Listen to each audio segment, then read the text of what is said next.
Micro seating அப்படின்னா ஒரு current ரிலேஷன்ஷிப்பில் இருக்கிறப்பவே உங்கள் எக்ஸோட எமோஷனலி இன்டிமேட்டாக இருக்கிறது.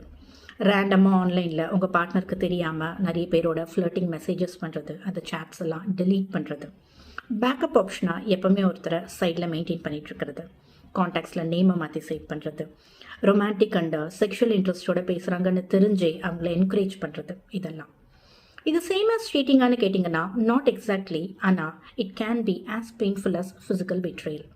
ஸோ இதுக்கான ரீசன்ஸ்லாம் என்னென்னு பார்த்தீங்கன்னா, மேபி அந்த கரண்ட் ரிலேஷன்ஷிப்பில் அவங்களுக்கு அந்த ஒரு இன்செக்யூரிட்டி இருக்கலாம், மல்டிபிள் ரீஅஷூரன்ஸ் தேவைப்படலாம். லைக் மற்றவங்க கிட்ட கிடைக்கிற அந்த அட்டென்ஷன், அந்த செக்ஷுவல் இன்ட்ரெஸ்ட் எல்லாம் அவங்களுக்கு ஈகோ பூஸ்டிங்காக இருக்கலாம், அவங்கள டிசைரபிளாக ஃபீல் பண்ண வைக்கலாம். They might get addicted to அந்த அட்டென்ஷன். அண்ட் ஆல்சோ இதில் லவ் இருக்காது, ஆனால் அந்த ரொட்டீன் போர்டமாக பஸ் பண்ணுறதுக்காக புதுசாக ட்ரை பண்ணணும் அப்படிங்கிறதுக்காக பண்ணுவாங்க. அதில் ஒரு த்ரில் கிடைக்கலாம் அவங்களுக்கு, அந்த சீக்ரெட் பாண்ட்னால டோபமின் ஹிட் கிடைக்கலாம். ஒரு சில பேர் இன்டென்ஷனலாக பண்ண மாட்டாங்க, அவங்களுக்கு நிஜமாவே எப்படி ப்ராப்பர் பவுண்டரிஸ் செட் பண்ணுறதுன்னு தெரியாது. ஃபிசிக்கல் இன்வால்மெண்ட் இல்லைல்ல, அப்போ இது சீட்டிங் கிடையாதுல்ல அப்படின்னு சொல்லுவாங்க.